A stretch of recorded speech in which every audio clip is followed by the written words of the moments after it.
My dad collapsed, so I'm going back home. Wait, are you saying David collapsed?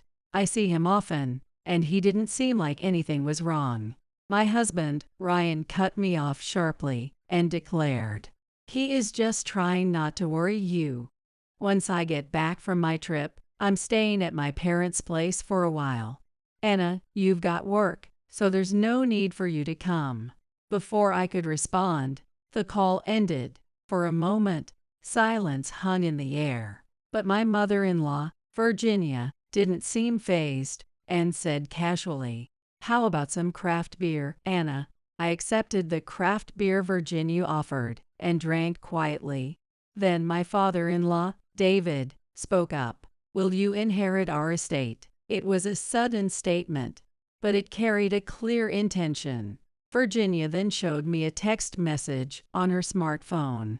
Understanding everything, I replied cheerfully, "Sure." My name is Anna Bruck, 40 years old.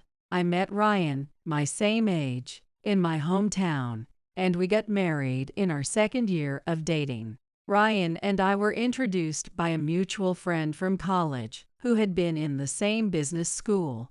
We bonded after going out for dinner together. Apparently, he had once been part of a theater group, but gave up on his dreams after not making it big and settled into a corporate job. After living together for some time, Ryan proposed to me on my 38th birthday, and we decided to marry. "I didn't marry you because I wanted kids. Anna, you have your career, so you should focus on that." Early in our marriage, he said that to me, which led me to choose to continue working without having children.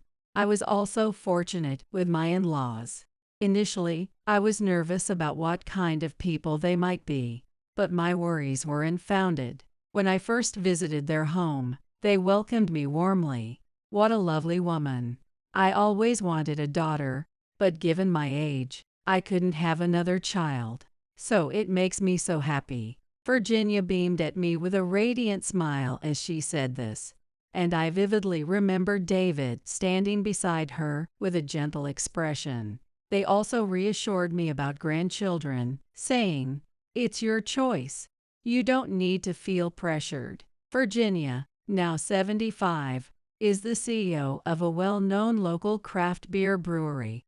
And David, the same age, is retired and collects Social Security. They accepted me as if I were truly their daughter, and I felt I had gained a happiness beyond what most people experience. But the smooth sailing didn't last long. 6 months after marrying Ryan, small changes began to emerge. "Sorry, but I've been reassigned to a new department. I'm now in sales, which involves a lot of travel. I might be away on long business trips. I know it's an inconvenience, but I hope you'll understand." What could I say but okay? I nodded, and he seemed relieved by my response. After that, just as he said, his business trips became more frequent. Sometimes, he'd be gone for as long as 2 months. Before I knew it, our first wedding anniversary arrived. But with Ryan so busy, there was no celebration, just the quiet passage of time. But I didn't complain about it, not even once. Ryan was working hard to support the family, and it wasn't like he wanted to travel for work all the time. I also had late nights at work, barely catching the last train home, and my time at home gradually decreased as well. Sometimes, the pressure of being busy changes people. We used to live in peace, but now every little interaction seems to spiral into an argument. "Hey, what is this mess? Can't you at least keep things tidy? You're supposed to handle the housework, Anna." Ryan snapped as he returned from a business trip and saw the living room in disarray. His detached attitude, as if it wasn't his concern, made my blood boil. Without even looking his way, I replied, "I've been stuck at work with overtime lately, barely having a moment to clean. Usually, I keep it spotless, but today was just an exception.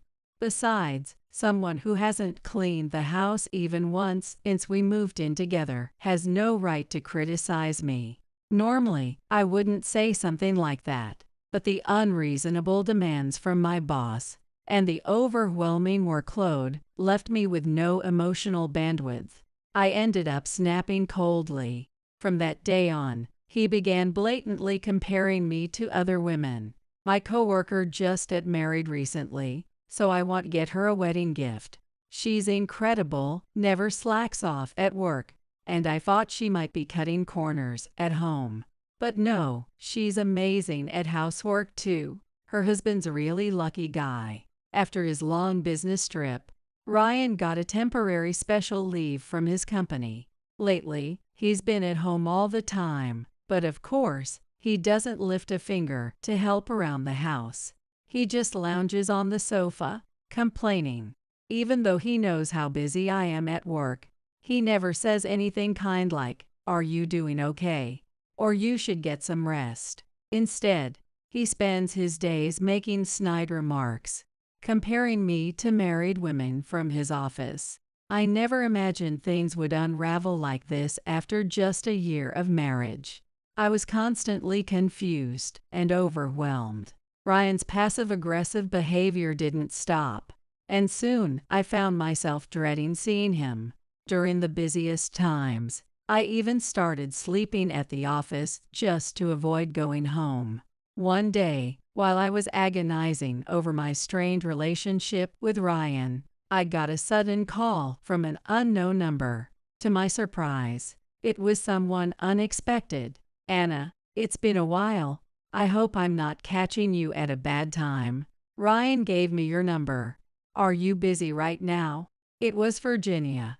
With how hectic things had been and how little Ryan and I talked, I had no idea how he'd ended up giving my contact information to her. Still, I decided to match her tone and carry on the conversation. "It's been a while. I'm actually home today since I have the day off, so I'm free. But why did Ryan give you my number?" Virginia's voice brightened as she responded from the other end of the line. "Ryan's been on so many business trips lately, hasn't he? And he told me you've been so busy that you've been staying at the office sometimes. Listen, you need to take care of yourself. As a fellow woman, I was worried about you. Sorry if I'm being a nosy mother-in-law." Her sudden shift to an apologetic tone made me rush to reassure her. "Thank you so much for going out of your way. Honestly, I haven't had much of an appetite lately, and I've been eating a lot of fast food." Virginia didn't miss my small comment. She unexpectedly offered to cook for me. I felt bad about accepting, so I initially refused, but her persistence won me over. However, she was careful not to cross any boundaries. For instance, instead of coming to my house to cook, she prepared meals at her place and brought them over in Tupperware. She also made sure not to stay long, saying she didn't want to disrupt my relaxation at home. Having lost my mother to illness when I was young, I was deeply moved by experiencing a mother's warmth for the first time. Some might think Virginia's actions were overly meddlesome, but for me, they were nothing short of heartwarming.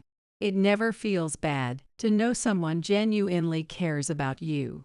She really maintained a respectful distance while still offering kind words, and I felt like life was being breathed back into my weary heart. Before I knew it, I stopped thinking about Ryan altogether. When Ryan did come home, he'd quickly leave again for another business trip. Whenever we talked, it inevitably turned into an argument, so we'd stop speaking much at all. Since we don't have kids, getting a divorce wouldn't be too complicated, but the thought of losing my connection with Virginia held me back. Time passed, and before I knew it, 2 years of marriage had gone by. I started spending more time with my in-laws, and Ryan became more like a roommate to me. With both of us financially independent, there were no issues with living expenses. I knew I needed to make a decision, but somehow I just couldn't bring myself to do it. Then, a significant change occurred. One evening, Ryan came home from work with a noticeably somber expression. I'd been reassigned to a new department. After my next trip, there won't be many more business trips, he said, sounding dissatisfied. It was as if he wanted to keep traveling. His reaction underscored how disconnected we'd become, leaving me feeling empty. We'd been using work as an excuse to live separate lives, each doing as we pleased. But perhaps it was time to bring this to an end. With that thought in mind, I decided to act. A week later, I was seeing Ryan off at the door as he prepared for his last business trip. This trip should only take about a week, he said as he reached for the doorknob. I spoke up. You know, we've been so busy that we haven't noticed much about each other. But I couldn't help but see that you got a new suit. It looks quite expensive, doesn't it? At that moment, Ryan flinched slightly and touched his nose nervously before replying. Well, yay, with all these trips, I've been getting plenty of per diem. So I figured it was time to upgrade. Clean and professional attire is important in sales, right?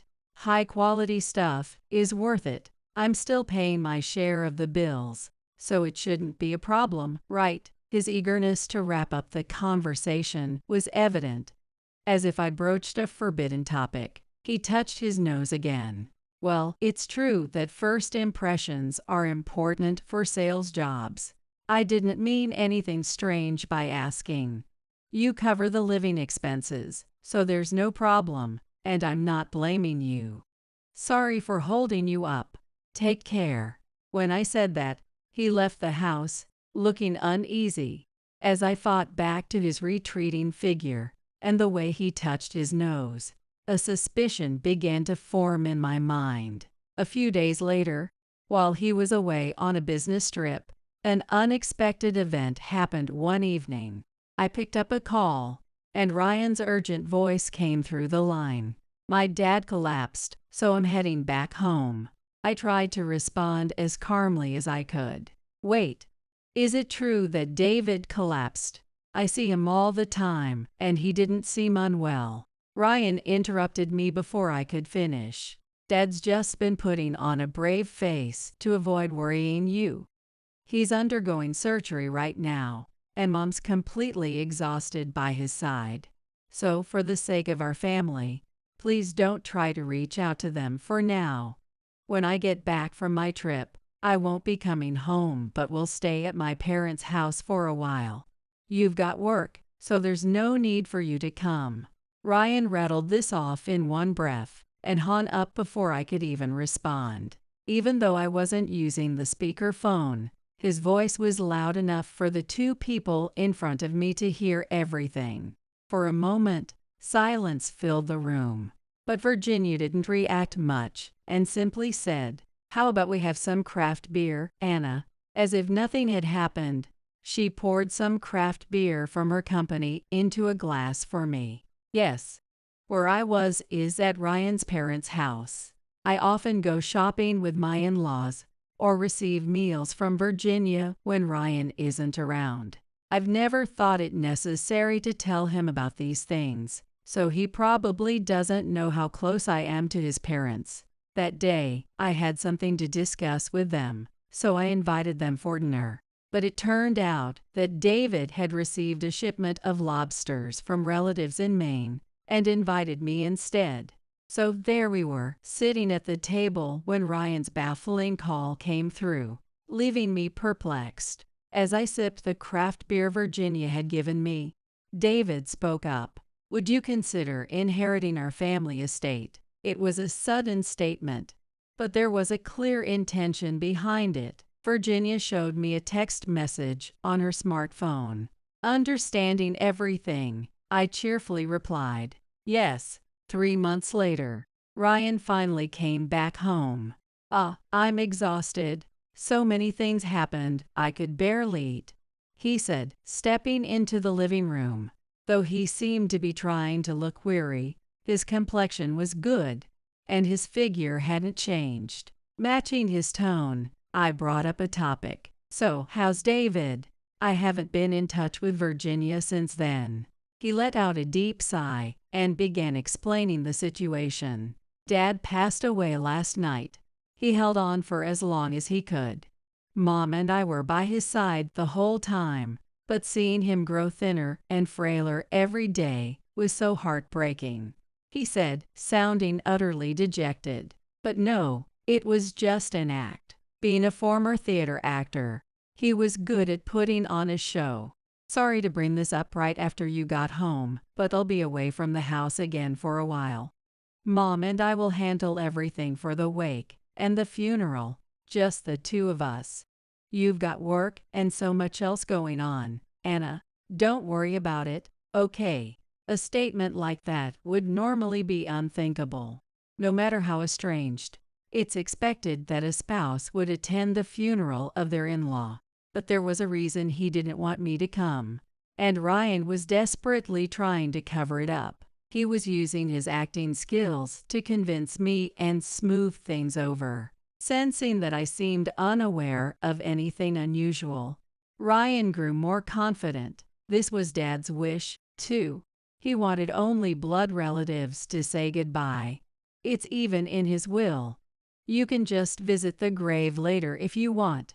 Anna, that's enough. He was trying to manipulate me, but little did he know I was fully aware of everything. Feigning a sad expression, I calmly asked, "So, how many months pregnant is she now?" Ryan froze in that instant. His eyes darted toward me, but his body remained still. Wait, what? That's not what we're talking about right now, is it? Come on, that's a bit much, don't you think? He was determined to proceed, as if I didn't know anything. But my question had clearly caught him off guard. I stayed composed as I delivered my words. I had known about Ryan's infidelity for quite some time. Breaking eye contact with him, I picked up my smartphone and opened my photo gallery. On the screen was undeniable evidence of Ryan's affair. As he stared at the screen, his voice shook in disbelief. What is this? Clearly shaken, Ryan blinked repeatedly, trying to process what he was seeing. I then revealed the truth to him. You contacted Virginia just to keep tabs on me at home, didn't you? Of course, she only acted out of kindness and had no idea what you were up to. Every time she updated you that I was staying home, you grew bolder with your affair. Am I wrong? Yes, it had all been orchestrated by him from the beginning. He lied to Virginia, saying, "I'm worried about Anna being alone," and subtly convinced her to visit me often. While he was away on business trips, he had Virginia check in on me and report back to him, keeping me under indirect surveillance. It was to avoid raising suspicion about his infidelity. I hadn't realized it at first, but 3 months ago, during a dinner, the truth came to light. The day you called, I was having a great time with Virginia and David at a lobster boil. You never thought your parents would ever invite me over for dinner and get along so well, did you? That was your mistake. You told me on the phone that your dad had collapsed, but right in front of me was him. It was at this point that Ryan finally understood that I knew everything. He suddenly changed his demeanor. Tisk, so you found out, huh? Did you hire a detective or something to investigate me? Yes, that's exactly what I did. Remember when you were getting ready for your last business trip, and I mentioned your suit? You touched your nose while we talked about it. Whenever you touch your nose like that, it usually means you're hiding something. It's a habit you're not even aware of, but I know it well. I didn't spend all those years with him for nothing. I had come to know even his smallest habits inside and out. I suspected you were hiding something from me, so I hired someone to look into it. And what they found was proof of your affair. The results came in the day after that dinner, by the way. I see. So you already knew. Fine, then let's get a divorce. As Ryan uttered those words so nonchalantly, I realized I had no love left for him. Even with divorce staring me in the face, I felt no sadness or pain. "Sure, let's do it then," I responded calmly, which for some reason made Ryan panic. "Why, you realize you're going to be dumped by me, right?" He clearly hadn't expected me to agree to divorce so readily. He must have thought I would suggest working things out or beg him not to leave me. Seeing Ryan visibly unsettled, I said, "A man who cheats isn't worth my time. Got it? I'm not being dumped, I'm the one dumping you." When I firmly declared my intention to divorce, Ryan was visibly shaken and flustered. Wait. Let's not rush into this divorce thing. I've already gathered the evidence of your affair and agreed to your request for a divorce. Oh, and I've also thought through the division of assets. You know me, I like to handle things properly, don't I?" When I asked him this, noticing his hesitation, he fell silent before slowly nodding. Just as I knew Ryan well, he knew me, too. And because of that, he seemed to understand that reconciliation was no longer an option. "Fine, let's get divorced," he answered in a trembling voice. I wondered how many couples out there manage to repair their relationship after one of them impregnates their affair partner. With that thought in mind, I immediately headed to court. Since we both already agreed on the divorce, the process wouldn't take long. Back home, when I told Ryan that the application had been submitted, he nodded solemnly. "I just didn't think you'd go through with the divorce so quickly." It kind of hit me. Seeing Ryan in a somewhat dazed state, I asked him with a wry smile, "Did you really think I'd cling to you and beg not to break up?" He didn't say a word, but his silence was enough of an answer. Ryan's affair partner was a colleague he often mentioned, comparing her to me. They probably can't be together anymore. Did he really think I'd forgive him if he said she was just a fling? If so, he's utterly naive. If we had child, it would have been a much tougher decision. But we don't, so I could cut ties cleanly. During your business trip, that woman came along too, didn't she? You were visibly upset about the transfer because you wouldn't be able to travel with her anymore, right? That's enough. Goodbye. I immediately said my goodbye. And that was that. For about a month after the divorce was finalized, I immersed myself in a new life, forgetting all about Ryan. Then one day, he showed up at my place, pale as a ghost. It seems he hired a private investigator to find my new address. "Hey, Dad just told me I'm not getting a penny of the inheritance.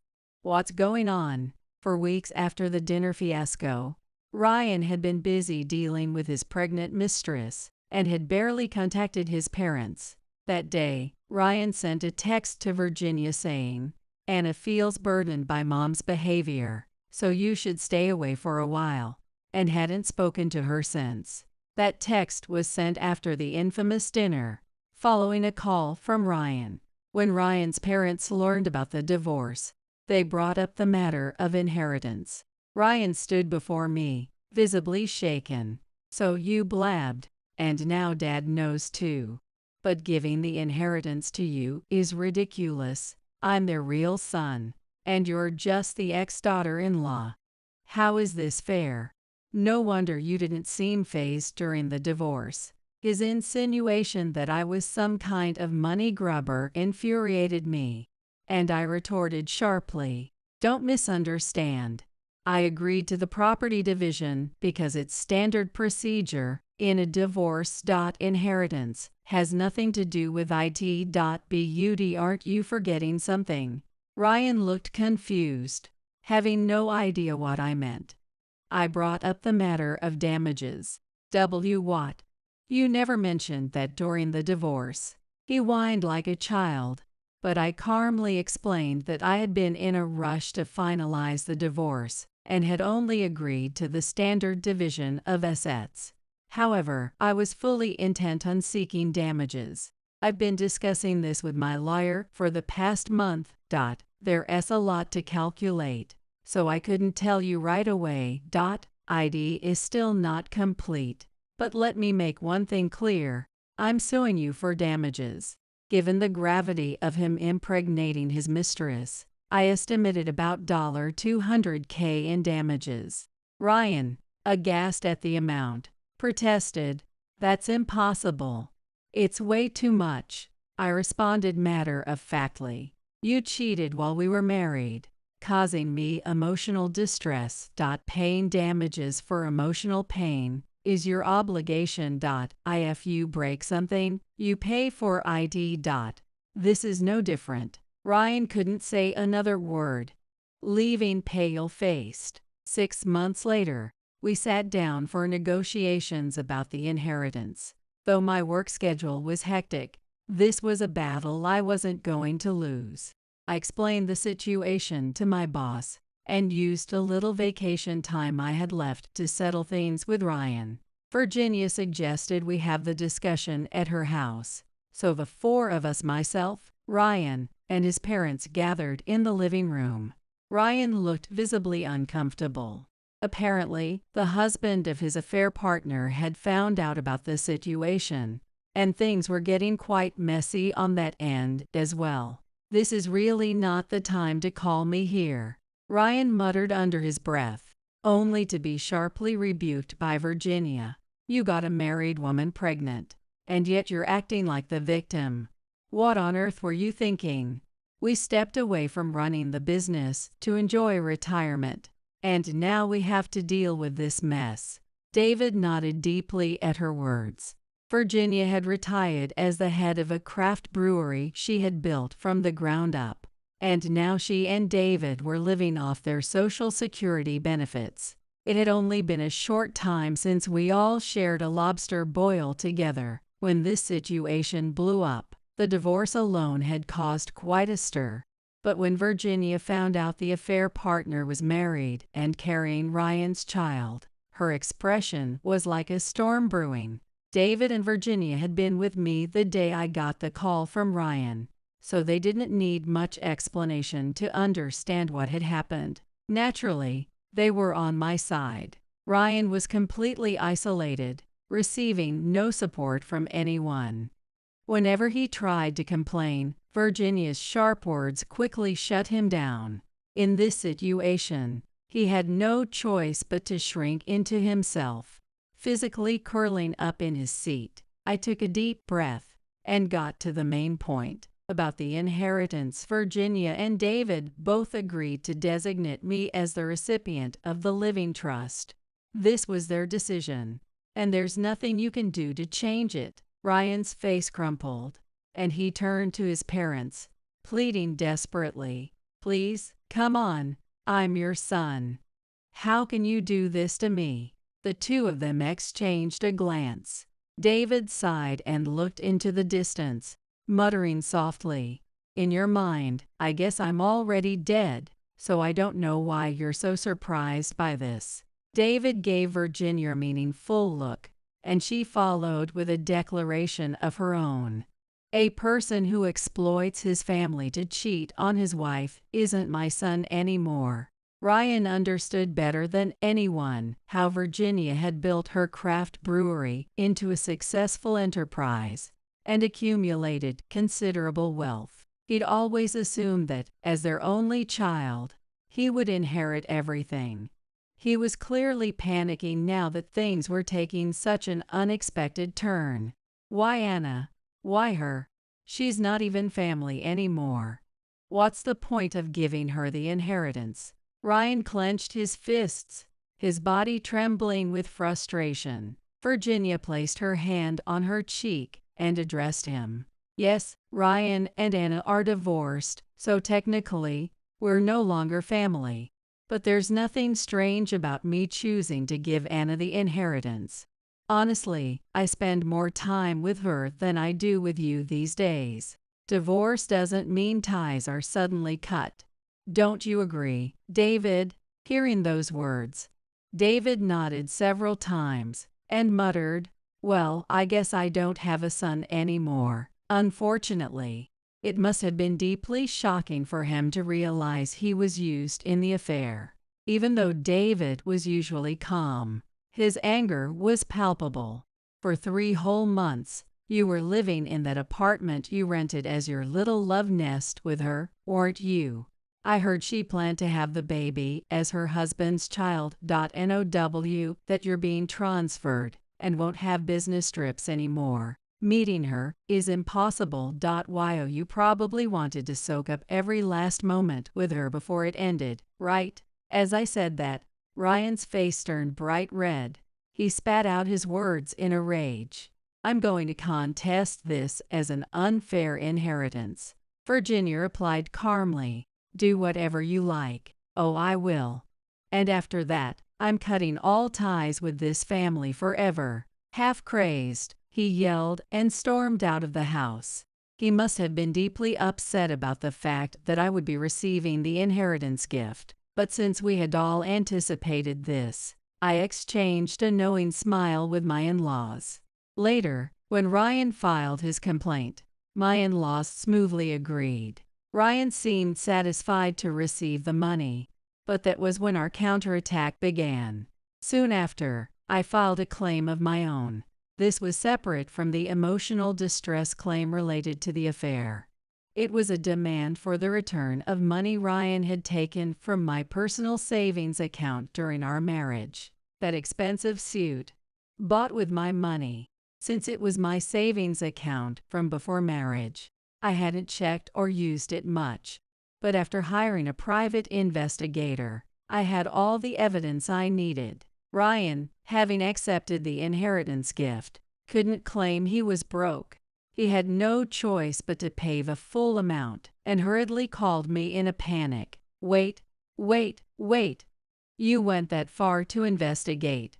You're the one who didn't keep track of your bank account. But the moment he accessed my account without permission, it became malicious intent. He had never anticipated such meticulous planning, and he was now desperately pleading with me. But it was all too late. Sorry, Ryan, but this is reality. You've already accepted the inheritance, haven't you? Why don't you use that to pay me back? Virginia and the others had agreed to Ryan's demands, knowing this outcome was inevitable. As it dawned on him that the money he had fought so hard for would immediately go to me, he began crying uncontrollably.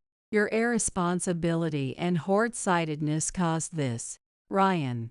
You're an adult. Tone up to your actions. And let it sink in that your parents had to bail you out one last time. With that, I hung up and blocked his number. Afterward, Ryan used the inheritance money from Virginia and the others to pay off his debts and restitution in full. This left him without any savings.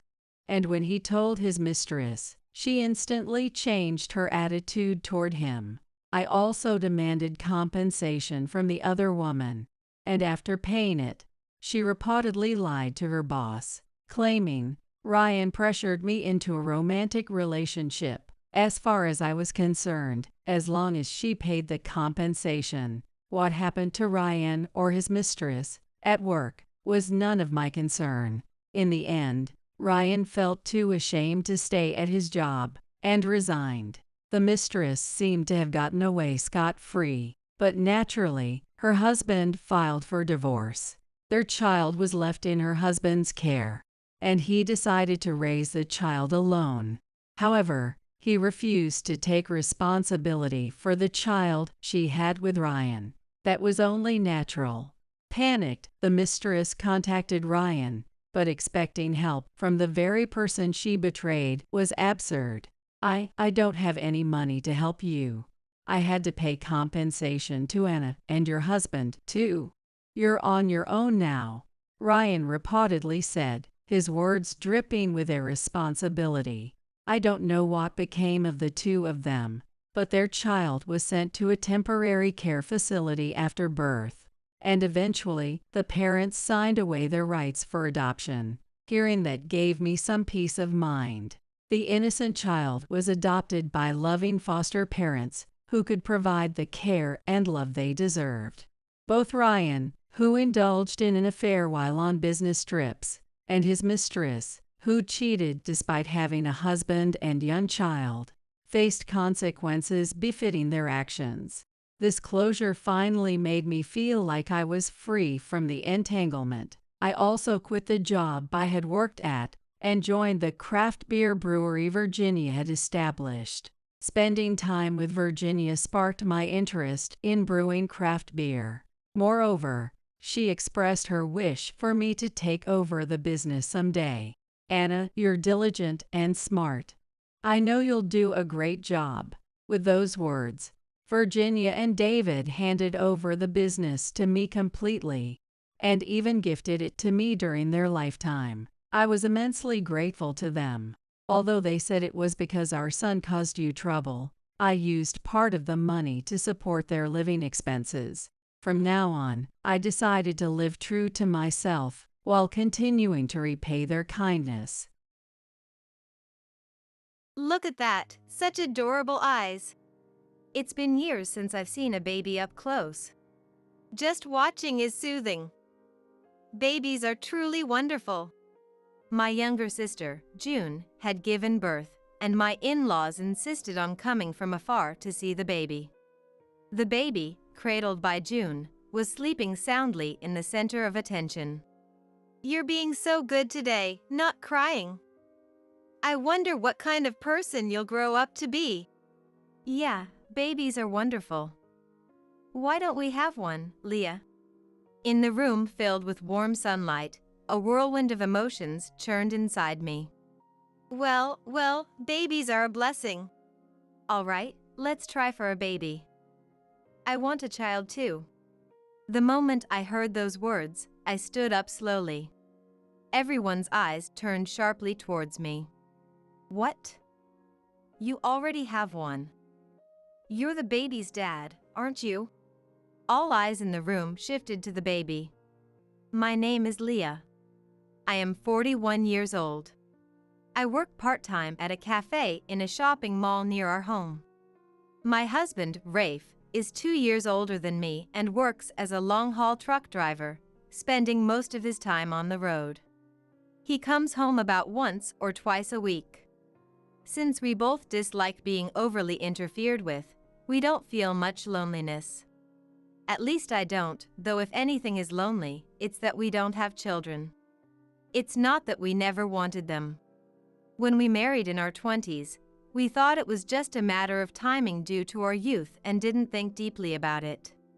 As I got older, our lack of children became more concerning, and we even tried fertility treatments, which were still rare at the time. I became increasingly anxious about the lack of results, but Rafe felt differently. "We've been trying for so long without any success.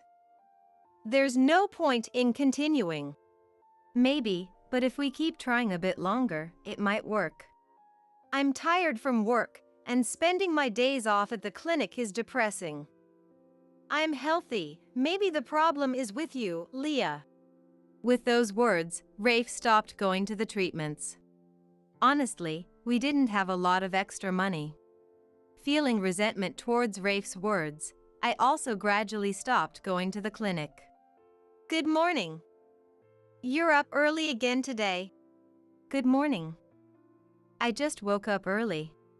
The greeting came from Debbie, who lives in the apartment below us. We've lived in this apartment for nearly 20 years, and Debbie has been here even longer. There are many long-term residents in this apartment. As a result, the age group is older, but everyone is kind and there are no neighborhood disputes. "If there are any troubles, they're within the home," I muttered to myself where no one could hear. When I was younger, I dreamed that our time together would last forever. But now, the time Rafe spends at work is my only relief. Our relationship isn't outwardly bad, but after 20 years of marriage, our conversations have become scarce. Additionally, we've both naturally started avoiding the topic of children. One afternoon, the doorbell rang. "Hey Leah, it's June. Come on in." Standing at the door was my younger sister, June, 5 years my junior. I started dating Rafe and moved in with him around the same time June graduated from high school and left home. Both June and I live fairly close to our childhood home. Since our mom moved into a nursing home, our dad, Alec, has been living there alone. Do you ever go check on Dad? I've been too busy. Dad rarely answers the phone anyway. I guess he's doing fine. Figures. Dad may be reserved, but he gets lonely. You visit him often enough, so it's fine.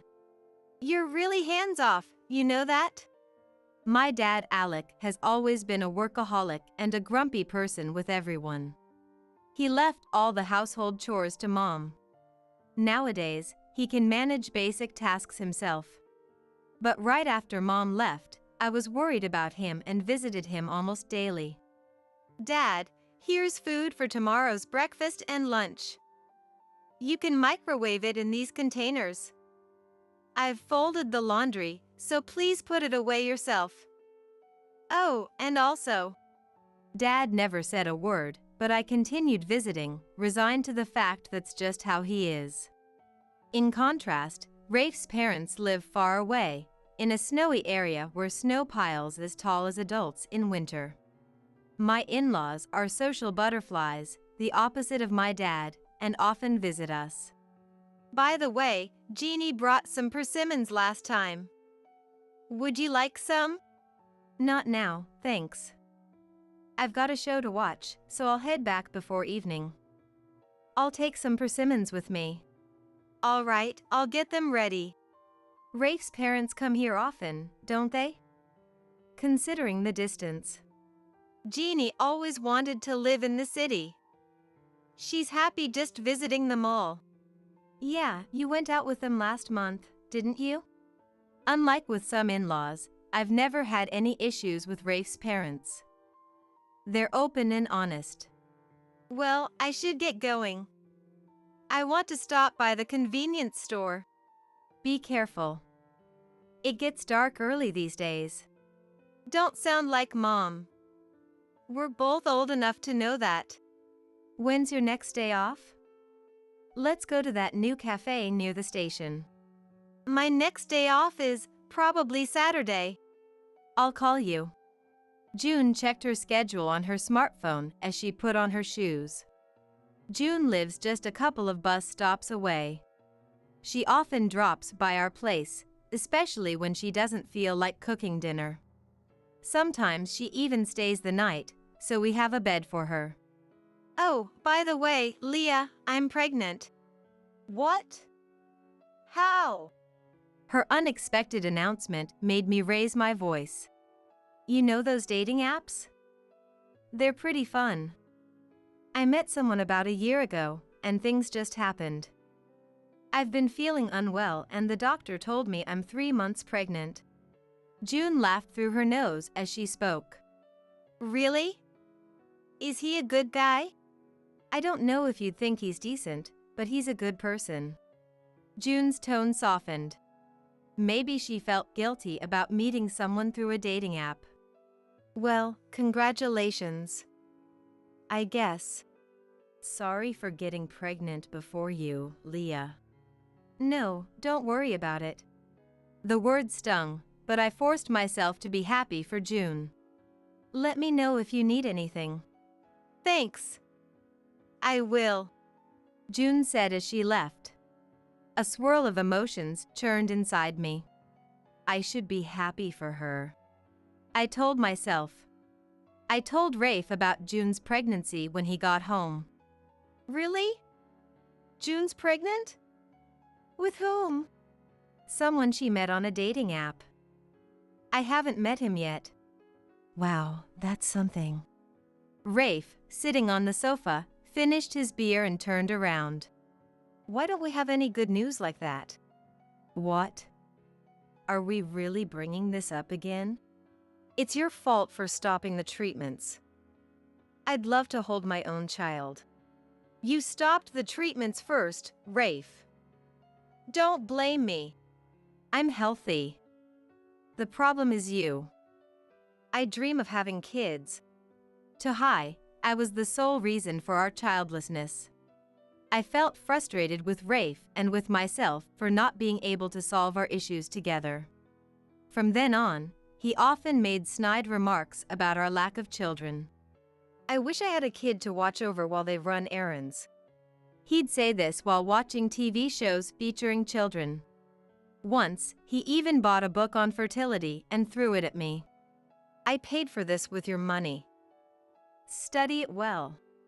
Is it fair to be treated this badly just because we don't have kids? To distract myself, I often helped June with her baby. Cleaning the room, shopping, cooking, and so on. Sorry, Leah. My morning sickness is really bad. No worries, it's fine. June's room is always messy whenever I go there, and her meals seem to consist mostly of store-bought ready-made dishes and instant noodles. Having a baby in your belly is tough. Everything makes you tired. Oh, sorry, Leah. You wouldn't understand since you don't have a baby. She sometimes tries to assert dominance over me. She exaggerates the hardships of pregnancy at every opportunity. Yet, she doesn't seem to think about proper nutrition for the baby or prepare for its birth. I sometimes caution her, but it doesn't seem to resonate with June. June's baby was growing well, but I had one major concern. I had never seen the man who was supposed to be her husband. Aren't you going to introduce him to Dad? He's often away on business trips. It's old-fashioned to think introductions are necessary. I see. Well, let's make it happen another time. Okay. She stood up as if to declare the conversation over.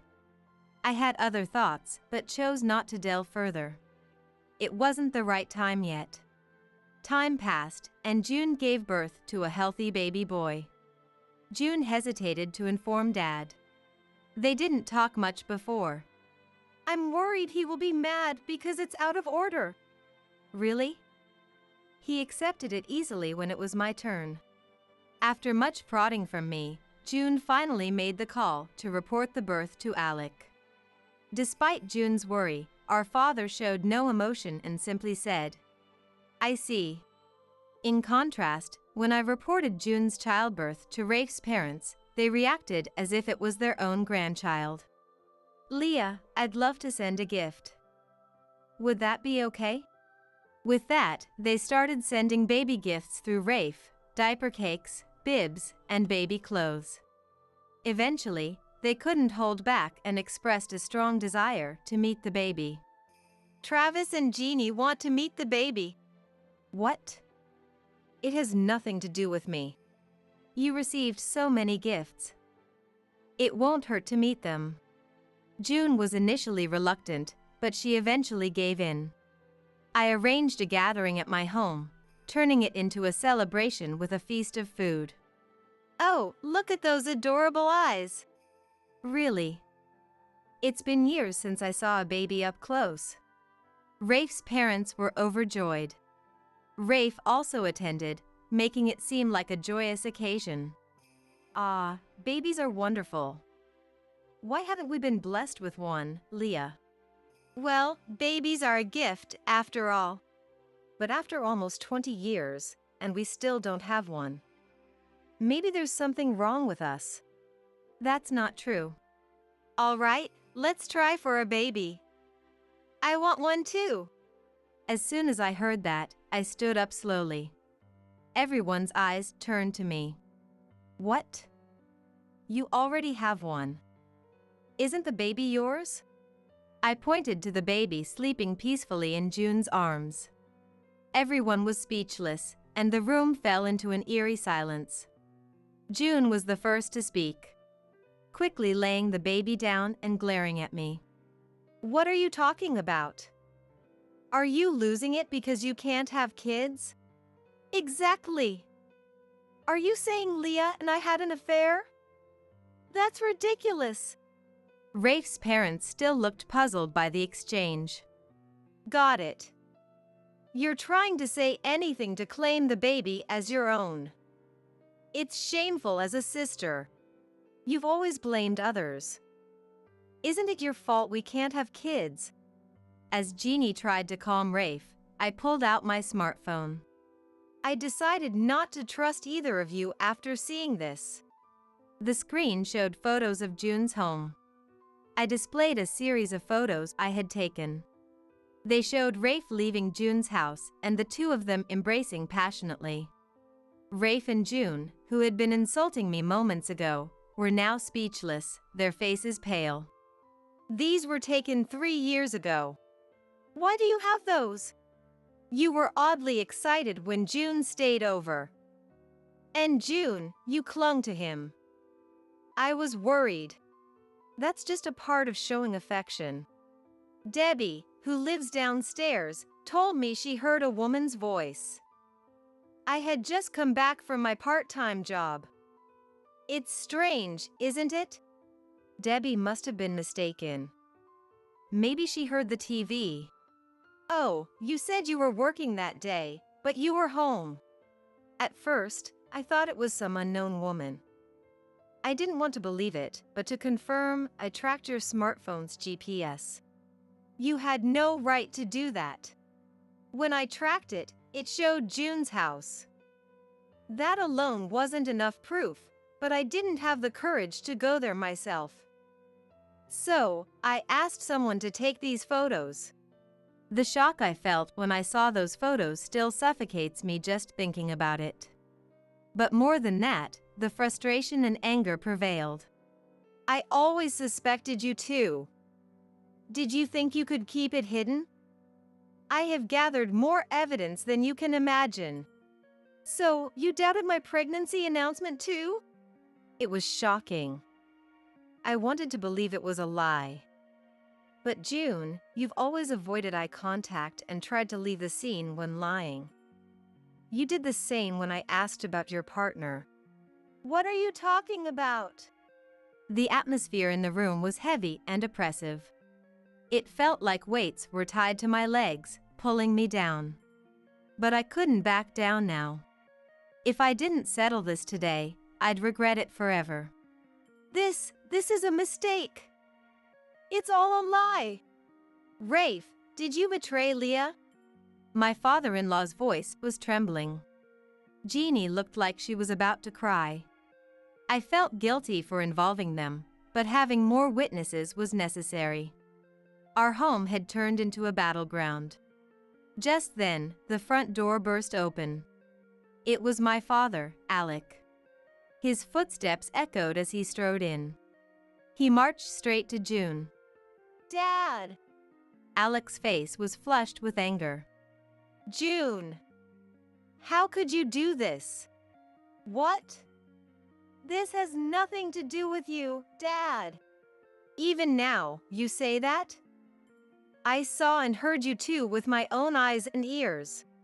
I don't know what you're talking about. I was the one who took the photos. Leah came to me in tears, determined to fight. So, I followed your tracks. Using GPS to track their movements, I planned to get photographic evidence. But doubt crept in. Should I reveal the truth? Or should I pretend not to know and keep living as usual? When I was at a loss, I turned to Dad. Stubborn as he is, he listened empathetically. He faced the mistake his own daughter made. My father was incredibly reliable. And he offered to get the evidence himself. Don't you dare interfere! You two were talking loudly at the front door. I heard everything. Do you remember what you were talking about? I don't remember every little thing. June said she couldn't stand Leah being happy, that the man loved her more than Leah, and that she wanted to leave Leah to be with him. If you want to hear it again, I recorded it on my phone. Dad, usually silent, couldn't contain his anger. I wanted to be happy about having a grandchild. But when Leah told me the truth, I felt ashamed. Children don't choose their parents. When this child learns the truth, can you face them? Seeing my father plead, I almost cried for the first time today.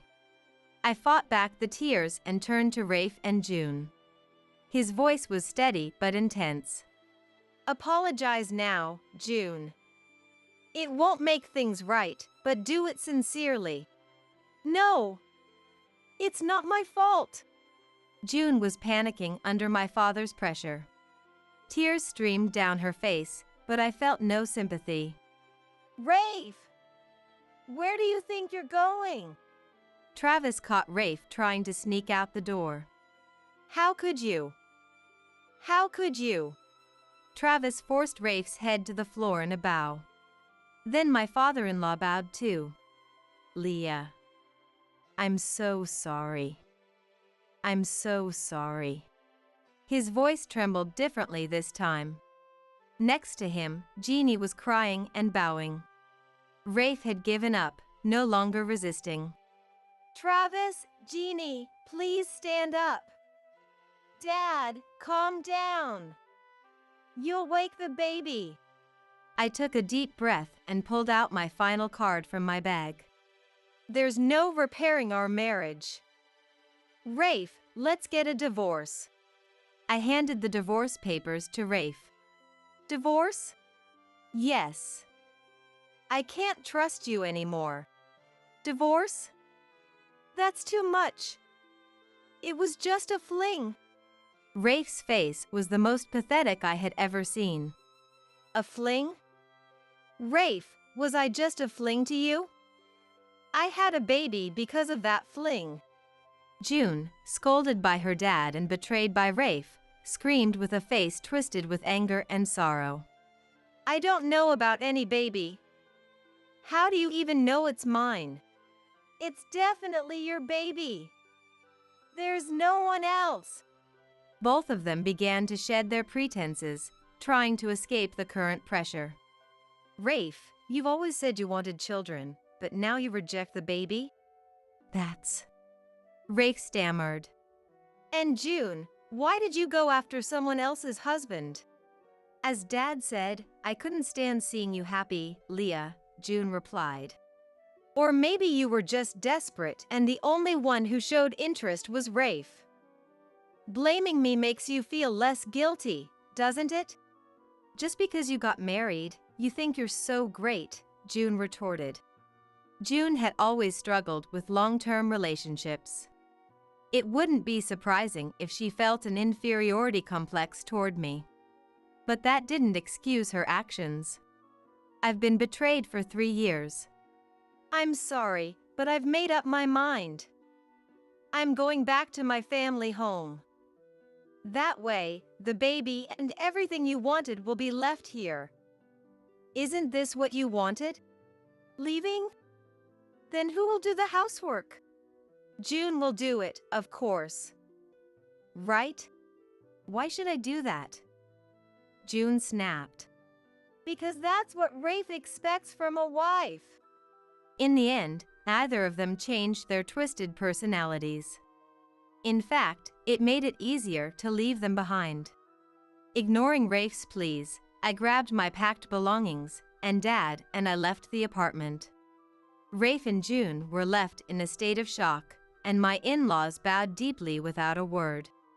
The day after returning to my family home, my father started packing her remaining belongings.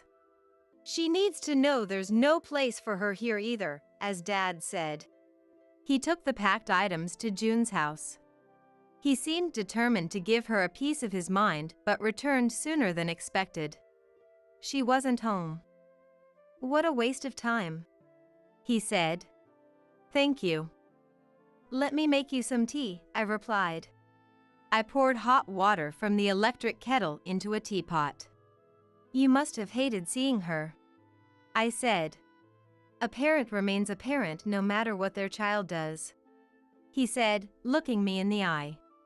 And you're my child too. Don't say such sentimental things at your age, I said, feeling embarrassed as I poured his tea. After stopping by June's house, he had also visited the apartment where I used to live. A day later, the scene was deserted, with no one around. That day, my father happened to run into a neighbor downstairs. The neighbor said that after Dad and I left, they could still hear loud voices coming from our apartment. My in-laws had brought gifts of apology afterward. I truly felt indebted to them. The divorce with Rafe proceeded smoothly thanks to my in-laws' help. Though the thought of alimony crossed my mind, I doubted Rafe could pay it. I didn't want to burden my in-laws either. With no ties to bind him, Rafe's life unraveled. Before the divorce, I managed all the household finances. After the divorce, he was free to spend his income as he pleased, and it seemed he lacked self-control and was spending recklessly. He started going out drinking every night and came back to the apartment less frequently. He went to work still hungover, and since no one in the transportation industry can work effectively with a hangover, he was quickly fired. He tried to get another job, but he made the same drinking mistakes at a different transportation company. Lacking the skills for any other kind of work, he eventually couldn't pay the rent and was evicted from the apartment. Now, no one knows where he is or how he's living. As for June, Rafe's parents, concerned about the baby, offered to let her move in with them. It must have been a tough decision for my in-laws. From their perspective, she was the one who destroyed their son's family. Still, they extended their help, considering the baby's future, and I'm grateful for their kindness. However, their kindness did not reach June. Having nowhere else to go, June agreed to live with them at first. But after Rafe got fired, she started feeling uncomfortable and eventually left, abandoning the baby. The baby, on the other hand, is thriving under the care of Rafe's parents. Even after the divorce was finalized, I stayed in touch with Rafe's parents. I learned about Rafe and June's situation through them. Rafe and June took advantage of their parents' kindness and fled from their responsibilities. My contact with his parents is partly a way to make amends for my ex-husband and sister. The baby is innocent. Through a special adoption process, the baby legally became the child of Rafe's parents. Though I no longer have a legal connection to the baby, Rafe's parents always welcome me warmly. Now, I interact with them as friends rather than in-laws. Even though Rafe is gone, his parents continue to visit me just as often as they used to. Once you know the fun of the city, it's hard to quit, Jeannie said. Thank you for traveling such a long way. I'll make sure to give you the best hospitality while you're here, I replied. Though I felt bad about the long travel, I was grateful for their kindness. Someday, I'll have to tell the child the truth, but with understanding parents like them, I feel we can overcome it. Dad is still as quiet as ever, but he seems a bit softer than before. He even started helping take care of the baby. Whenever Rafe's parents visited and Jeannie and I were washing dishes, Dad would quietly approach the baby. Whenever Dad looked at the baby's face, he'd try to hide his delighted expression from me. One time, I noticed Dad changing the baby's diaper. I exclaimed in surprise. "Dad, you're changing the diaper?" "I'm surprised," I exclaimed. What are you talking about? I've raised 2 kids. This is nothing, Alec retorted. Despite everything, it was Dad who was probably the happiest about June having a child. I never asked him directly, but I imagined him doing a victory dance in his mind, and I couldn't help but smile while watching him. I left my previous part-time job and started working as a caregiver at the facility where Mom resides. The work is tough, but I enjoy talking to Mom and many others there. All my past troubles haven't vanished completely. But still, I am happy now. I plan to find as much joy as possible in the future to make up for all the lost time. Hey, Nicole is already 20, so we can get divorced without child support. That's why we should get married soon, Rachel.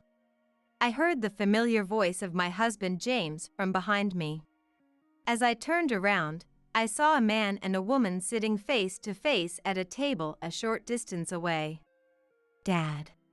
Nicole, my daughter, was the first to notice. On this day, I had taken Nicole to a fancy restaurant to celebrate her 20th birthday and splurge a little. I didn't recognize the woman sitting across from James, but she looked much younger than him. The two seemed oblivious to the stares around them, holding each other's hands tightly. No matter how you look at it, they don't seem like just acquaintances, do they? Nicole muttered in a cold tone. Yeah, it seems that way. And I nodded in agreement. You'll really marry me finally? Wow, thank you. I can finally be free from my aging wife and spoiled daughter. I love only you, Rachel. I swear I'll protect you for the rest of my life. Hey, there's this church I've always dreamed of. Why don't we go see it together this Saturday? Yeah, we can just tell them I have a business trip and make up some excuse. They'll buy it. I want to go on a trip with you again. Unaware that we were listening nearby, James and his mistress Rachel were lost in their own little world. This is kinda gross. I'm going over there for a sec. With those words, Nicole slowly got up from her seat and made her way to James and Rachel's table. Congratulations on your marriage, you too. My name is Misty, and I'm 53 years old. I married my elite businessman husband James in my 30s and have supported him as a housewife for over 20 years since then. 3 years after our marriage, I gave birth to Nicole, and now she's already 20. Time really flies. My life so far hasn't been all fun and games. I lost my mother to cancer when I was in middle school, and after that, with my father's support, I somehow managed to graduate from high school and college. My father also became sickly after turning 70, and a few years later, he passed away and went to heaven. Nicole, who was in middle school at the time, had been doted on by her grandfather since she was little, and I remember her saying to her peacefully sleeping grandfather, "Grandpa, thank you. I'm going to become a hero of justice like you." I'll never forget the words my father left to me and Nicole just before he took his last breath. When I die, I want you to use my inheritance effectively to help others. Those words were so characteristic of my father.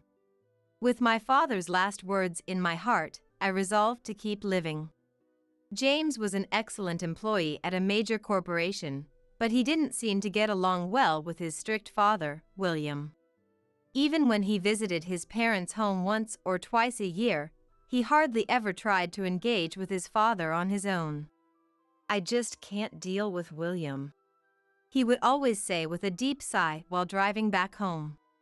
"He can be tough, but that's not all there is to him." Of course, when I misbehaved as a child, my father would often scold me, but I also knew his kind side. So, I hoped that the relationship between my father and my husband would improve someday. Well. Honestly, it's a relief to think that I'll be free from that difficult man. After my father's funeral, while Nicole and I were deep in grief, I felt sad when I saw James alone, smiling. "Dad, you can't say things like that. Grandpa was a good person. You got along well with William. Maybe you've even started to take after his personality?" He frowned, looking annoyed. With the absence of his strict father, he started going out and about as if he had lost control. He wouldn't come home after work, and even when he did occasionally, he wouldn't say a word to me or Nicole before heading out again.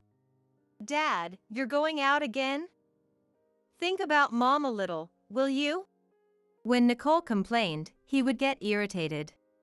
"Shut up. I'm sick and tired of looking at that woman's face," he would say without even glancing at me before leaving. Eventually, he stopped contributing the salary he earned to the household. "Nicole is about to start high school. There will be expenses for tuition, cram school, and whatnot. Surely you understand that much?" No matter how many times I pleaded, James wouldn't listen.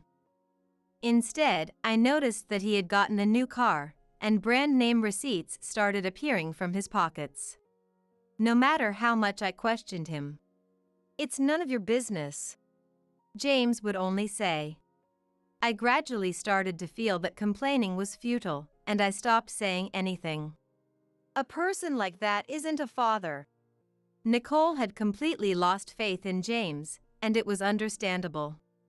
"Don't worry. I'll figure out the money somehow so that you can go to school properly." Since getting married, I had no work experience, and it was financially tough, but I decided to use part of my father's inheritance for Nicole. My father had said to use the inheritance for helping people, but this was for Nicole's future. I'm sure my father would forgive me. It was when Nicole was in high school, during career counseling. "In the future, I want to become a lawyer.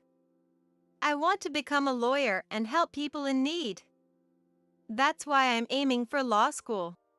Her eyes were shining as she declared this clearly. "You can do it, Nicole." I decided to support Nicole with everything I had as she started working towards the entrance exams. To help Nicole concentrate on her studies, I carefully moved around to avoid making household noises. I even set my own rules, like calling out to her when she came out of her room to offer her a late-night snack. "Thanks, Mom. But don't worry too much. If you overdo it and ruin your health, I won't be able to focus on studying at all," Nicole said with a wry smile, as I was worrying excessively. Before I knew it, Nicole had grown up into a full-fledged adult, and I realized my daughter's growth in unexpected ways. In contrast, James would carelessly turn up the TV volume to watch sports games or even sing in the bath, despite her studying in her room. The breadwinner of the family worked hard at his job again today. When you become an elite like me, everyone relies on you, so every day is tough. "Hey, Misty, give me a shoulder massage." Can't you be a little quieter? Nicole is going through a tough time studying for her entrance exams right now. Huh? She's a cheeky daughter who talks back to me. There's no way she'll pass the exams anyway. She's your own daughter. And you call yourself a father? You hardly even contribute to the living expenses. You're lucky you have an inheritance. Be grateful to your beloved father. Ha! As I bit my lip in frustration, I heard the sound of the room door being flung open forcefully. "Dad, enough already." Nicole angrily strode towards James. "If you're only going to get in the way, we don't need a father like you in this house. Just leave already." "Fine. I'll leave. I can't be bothered to take care of an incompetent daughter born from an incompetent mother." Perhaps enraged by Nicole's direct words, James stormed out of the house in his old shirt, without even changing. "I'm sorry. I'm fine. In the future, I'll definitely become a lawyer and show that kind of father what I'm made of." My daughter's reassuring words made me feel refreshed. And then, the day of the acceptance announcement arrived. Nicole, who had received the results from the university via email, called me. "Mom, I passed." The moment I heard the news, I sank into the sofa, feeling all the strength leave my body, and I was in a daze for a while. "Hello, Mom? Are you listening?" "I'm sorry, I'm listening properly." Congratulations. Nicole had successfully gotten into the law school of her first-choice university. Moreover, it seemed she was eligible for a tuition waiver, as she had achieved top-class results in the entrance exam rankings. When she came home, I congratulated her again. "Congratulations, Nicole. I knew you would definitely get in." Thanks, Mom. But this is just a milestone. My goal is to become a lawyer and help as many people in need as possible," Nicole said, not content with her current situation and already looking ahead. As I listened to Nicole's words, I suddenly remembered my late father's face, and before I knew it, my tears were flowing uncontrollably. "What's up? Did something good happen?" he asked suspiciously as he returned home. I had told him in advance that this day was the university's acceptance announcement day, but James didn't seem to remember even that. "Well, Dad, I got into the law school brilliantly." When Nicole said this proudly, James didn't even congratulate her. "I don't need dinner. I'm going out again right after I take a shower," he said in a cold manner and headed to the bathroom. "It's the usual, but it seems to be getting worse lately. I bet he's having an affair or something." This is just my intuition as a daughter, though. "No way. That's a bit of a stretch." I laughed it off, but I had been feeling the same way as Nicole's intuition for a while now. James would go out at night, and each time he would wear cologne that he didn't usually wear to work and change into fashionable clothes before leaving. And on this night, too, he was dressed up fashionably from head to toe and giving off a scent of cologne. "Where are you going now?" "It's obviously for work. I'm an elite, so I'm busy." "You need cologne too?" "You weren't wearing it during the day at work, though." "It's none of your business. It depends on the client.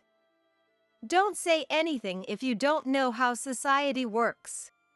With that, he ran out of the house as if escaping. "It's definitely suspicious." He averted his gaze. He was clearly flustered. Her intuition was probably right. However, we didn't have a single piece of evidence to pursue it. After that, Nicole started living alone in a cheap apartment to attend university. Studying is important, but you also need to relax and take a breather once in a while. When Nicole came home to visit, I advised her based on my own college days. "Don't worry. I'm trying to take breaks in my own way." The other day, a friend took me to a cheap and delicious restaurant, and then to a botanical garden. "Is this friend a guy?" "Does it matter?"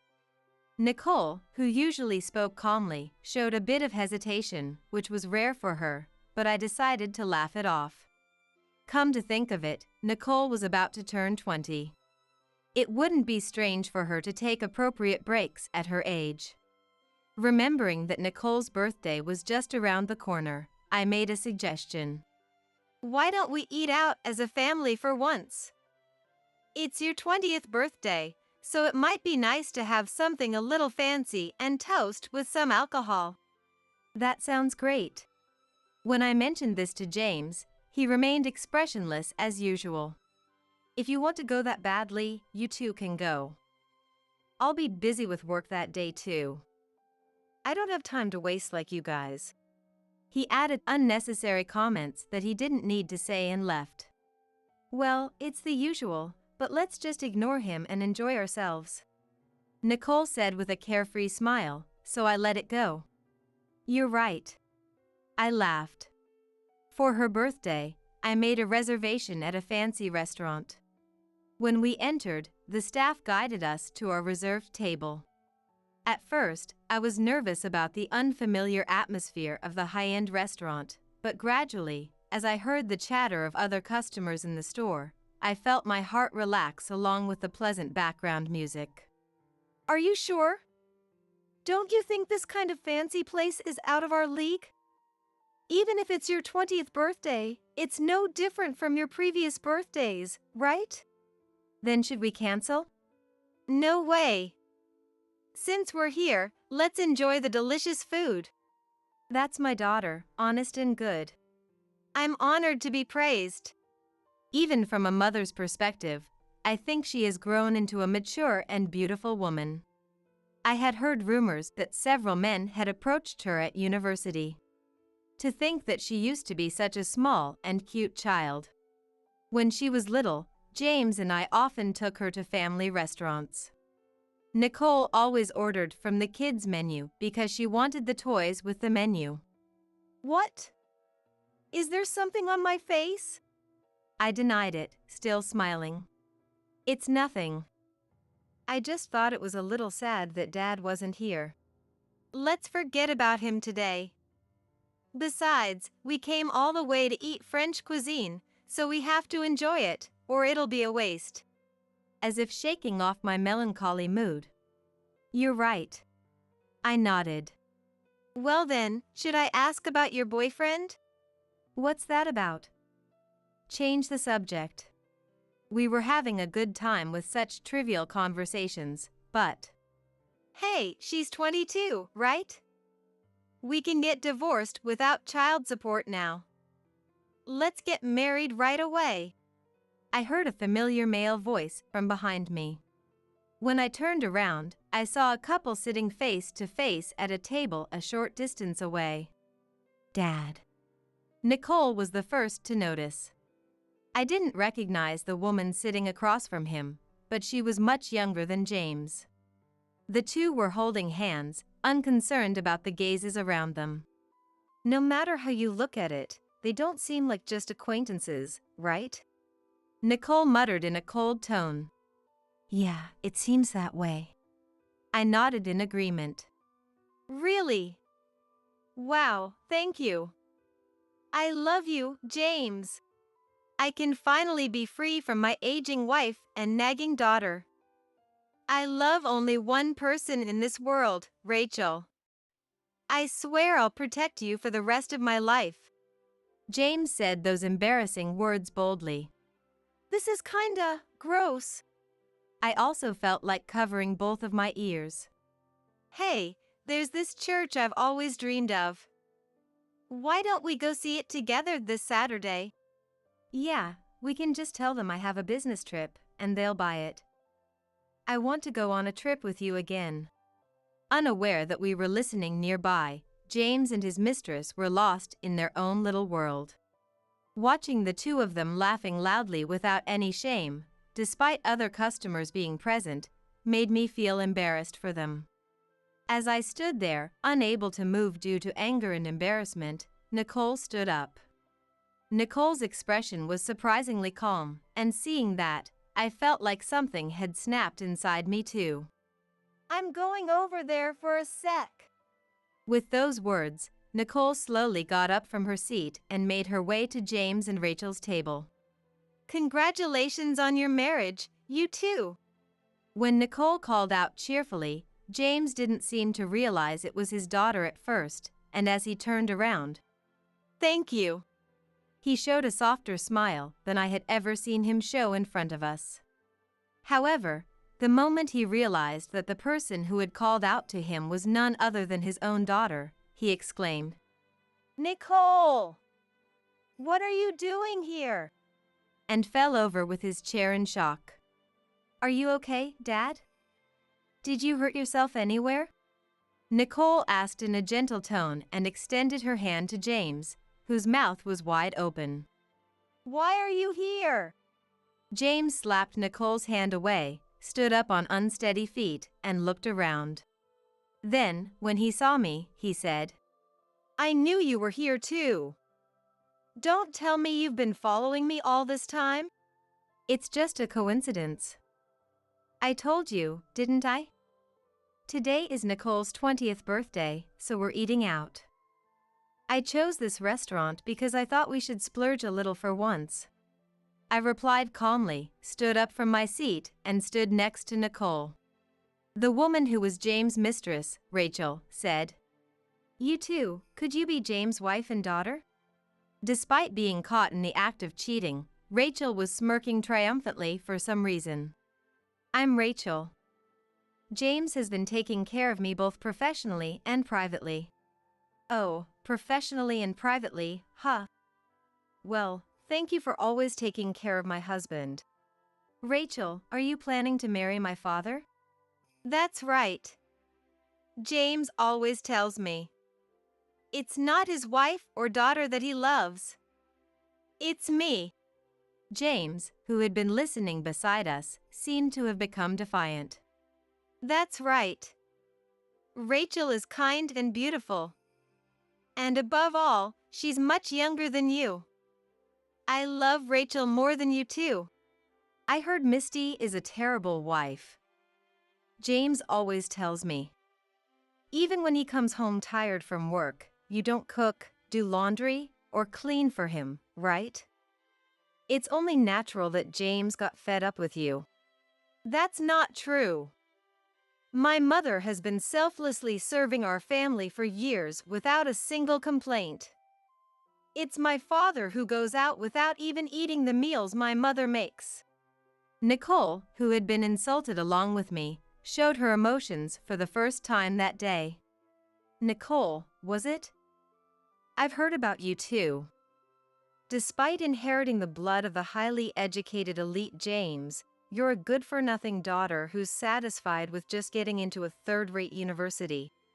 I was more shocked by the insults directed at Nicole than the ones directed at me. Did you really say something like that? This child has been desperately working hard to be useful to people in the future, and she got into her dream school. I'm just stating facts. I mean, isn't it true? You only managed to get into a third-rate university using your father's inheritance. I bet you're not even studying properly now and just playing around. The moment James said that to my face, I made a decision. I understand. If that's how you feel, there's no point in living together with you anymore. Let's get divorced, just like you wanted. When I said that, James seemed convinced that things were going according to his plan and exchanged smiles with Rachel. And one more thing, I'll be taking appropriate compensation from Rachel over there as well. You're joking. Why should I have to pay you compensation? I mean, isn't it obvious? Stealing someone else's husband is not ethically acceptable. I was just invited to dinner by James, my boss at work. Do you have any proof that I'm his mistress? Having dinner with your boss is pretty common in the world. She started making desperate excuses. When I admitted, "You're right about that," Rachel looked relieved. Well then, how about this? I grabbed James' smartphone while he was off guard and checked his message history and saved images. I see. Last month, you and James abandoned work and spent the whole day at a hotel. A week after that, you two went on a day trip. Looks like you had quite a lot of fun. Give it back. This is a violation of privacy. You know, I've been suspecting your affair for a while now and gained some legal knowledge. I thought a day like this might come. I'm glad I studied up. Looking around, I saw other customers and staff giving us strange looks. Everyone, I apologize for disturbing your meal. Wanting to avoid causing any more trouble for the restaurant, I quickly paid the bill and said to James in a low voice, "Well then, we'll continue this conversation later." Before leaving the restaurant with Nicole. A few minutes after we got home, James and Rachel came chasing after us. James had a sly smile on his face, as if he had a clever idea.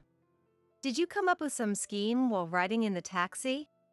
When I asked in exasperation, James and Rachel exchanged glances and laughed sarcastically. Fine. I'll divorce you. But you have to give me a cut too. I wondered what James meant by a cut. You inherited a large sum of money from the late William, right? I'm telling you to share that with me. If we're getting divorced, it's only natural to have a division of property, isn't it? No. Ever since you two started hating me, I've been comforted by Rachel every day. So I've been giving Rachel lots of presents out of love and gratitude. Well, it's fine as long as I can get half of the inheritance. No way. The reason you haven't been contributing money to the household was to give it to that woman? And because of that, you didn't pay a penny for Nicole's tuition or college entrance exam fees? Are you saying she became a sacrifice for that woman? Are you saying Nicole became a sacrifice for that woman? Don't say such nasty things like sacrifice. It's up to me to decide who I love and who I spend money on, isn't it? James said it without any shame and ostentatiously embraced Rachel. Even though I had acquired some legal knowledge, I was still an amateur after all. I didn't know all the professional details, so when he brought up the topic of shared property, I couldn't retort. Seeing me at a loss for words, unable to argue back, James had a smug smile on his face. Don't tell me you were planning to monopolize William's inheritance all by yourself. We're married, so of course I have a right to it too. Besides, you'll probably just waste it anyway. What do you mean, waste it? I won't waste my father's inheritance. You're already wasting it. Nicole's tuition. You used William's inheritance for that, didn't you? What else would you call this but a waste of money? It's not just the inheritance. I've been keeping this from you, but I've actually been investing too. I didn't want to rely solely on my father's inheritance. When James found out that I had been making some profit from investing, he smirked. That's subject to division of property too. We'll divide William's inheritance and the investment profits. Of course, I have a huge advantage since I'm the one working. You'll barely scrape by, I suppose? Rachel, who was next to him, laughed along with James. I bit my lip in frustration, but there was nothing more I could do. Then Nicole lightly patted my shoulder and said, "It's okay, Mom. These people won't get their way. I'll teach them that reality isn't so sweet. Hey. It's pointless to act tough after coming this far. You've essentially lost. If you're joining the adult world, you should graciously admit defeat. Sorry, but Grandpa's inheritance doesn't become marital property." What? James, who had been laughing loudly, fell silent as if time had stopped, his mouth agape. It seems like you were counting on Grandpa's large inheritance, but the inheritance was passed down to Mom alone. So unlike other shared property, it won't be distributed to you, Dad. That's ridiculous. You're lying. You think you can trick us because we're amateurs when it comes to the law, don't you? Nicole sighed in exasperation. Then we can have a showdown if you want. Why don't I consult with the law school professor I'm always indebted to? They might introduce me to an excellent lawyer too. Should we go to court? Wait. There's no need to make such a big deal out of this. James, who had been a successful elite company employee for a long time, probably thought that if his affair led to a lawsuit, it would tarnish his career. It was too late to panic now, and even though everything was his own fault. I understand. I'll give up on the inheritance. I'll agree to the divorce too. I'll divide our shared assets and pay the alimony properly. Of course, I'll make Rachel pay alimony too. So please, just spare me the lawsuit. James pleaded. The one who couldn't stand the situation was Rachel, James' mistress, not us. You've got to be kidding. I absolutely won't pay any alimony. I only dated James because I thought he was rich in the first place. He bought me expensive bags, rings, and even took me on trips and to delicious meals. He gave me such a luxurious life, so I just assumed he was wealthy. That's right, I'm one of the victims who was deceived by this man too. Well then, shall we file a lawsuit? Nicole laughed. That's what I want. Stop it. Rachel, give it up. If we go to court, we have no chance of winning. Please, Rachel, calm down. I'm begging you, please accept it. James desperately restrained Rachel, who had lost her mind and started rampaging. Well then, please excuse us for today, James said, even though it was his own house, and dragged Rachel's body out as she desperately resisted. I wonder if Dad will stay at a hotel today? Let him do what he wants. It's already late today, so I'll go to the courthouse tomorrow to get the divorce papers. I also need to find a job and a place to live. I wonder if there are any good listings. After that, James and I finalized our divorce. Well then, thank you for everything up until now.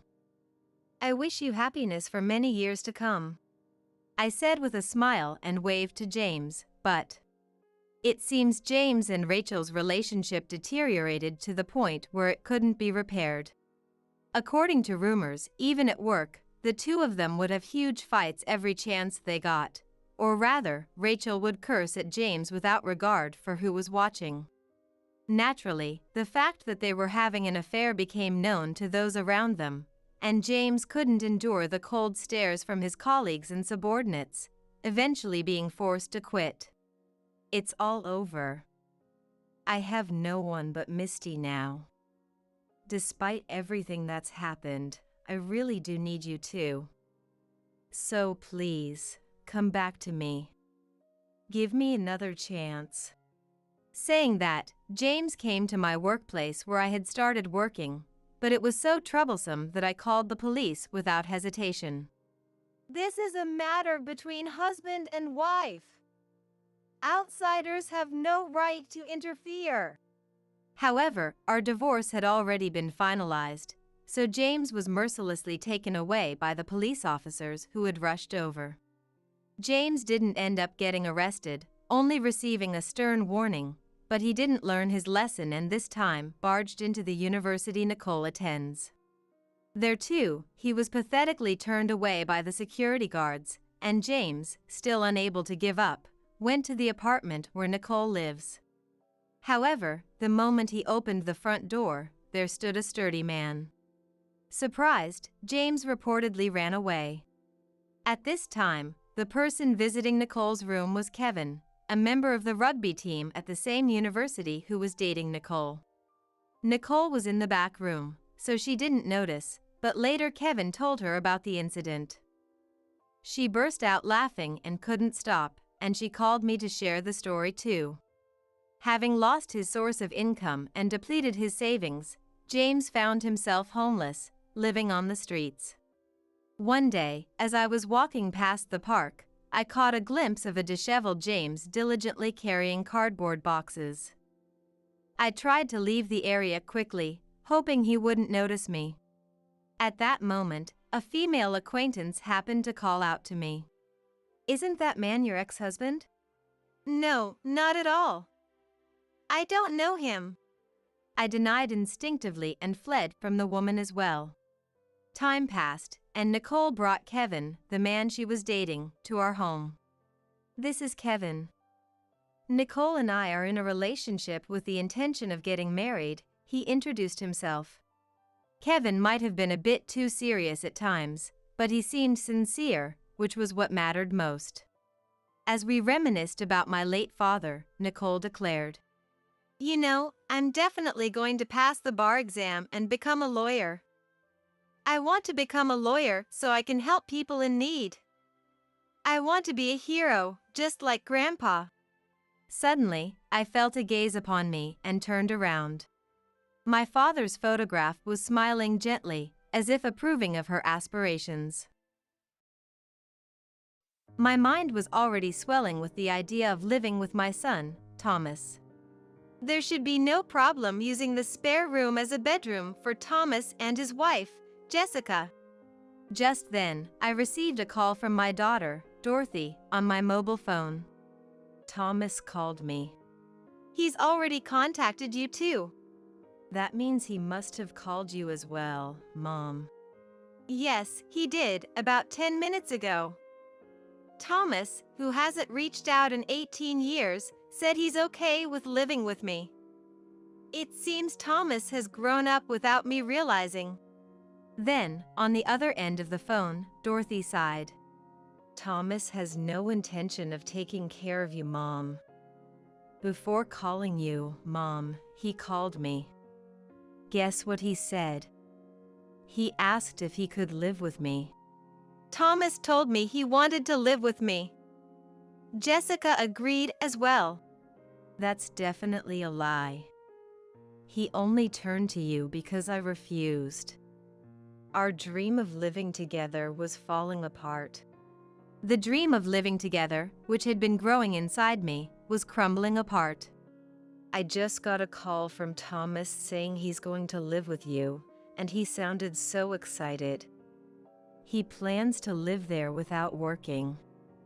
And I overheard Jessica laughing in the background, saying they've got themselves a good housekeeper now.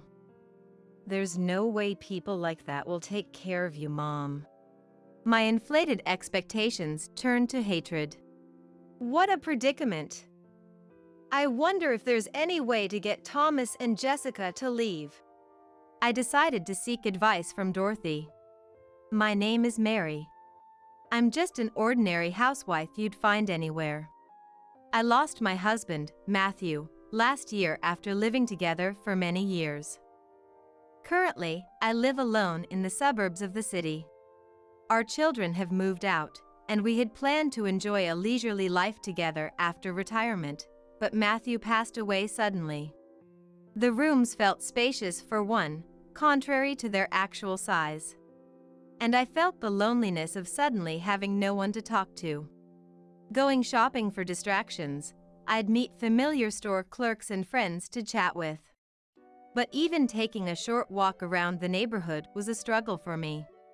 After fracturing my leg in a fall indoors in my mid-50s, I've been unable to walk without a cane. Moreover, my apartment is quite old, necessitating the use of stairs to move in and out, which is challenging since my room is on the 5th floor. This makes daily climbs up and down the stairs quite difficult with my mobility issues. Consequently, I find myself increasingly confined to my room. Fortunately, I have the inheritance Matthew left behind, so I won't struggle financially for the time being, but I'm more worried about becoming mentally isolated. Dorothy visits once a week to check on me. She runs a home-based restaurant and brings leftovers to share, which brightens my mood a bit, but I feel lonely again once she leaves. I've had no contact with my son, Thomas, since he left home after graduating high school. And I have no idea where he is or what he's doing. I had resigned myself to the fact that he's always been that way and wouldn't likely visit. Then, seeing an advertisement for a real estate agent in the newspaper, I thought it might be time to move into a barrier-free home. A barrier-free home would eliminate the need for stairs, making outings, including shopping, much easier. A small house would suffice, affordable with Matthew's inheritance. After all, it would only be me, an elderly woman, living there, so a compact space is all I need. I decided to visit a real estate agent. What surprised me recently was the abundance of vacant homes, more than I had imagined. I knew from TV news that many properties were without buyers or renters, despite being livable.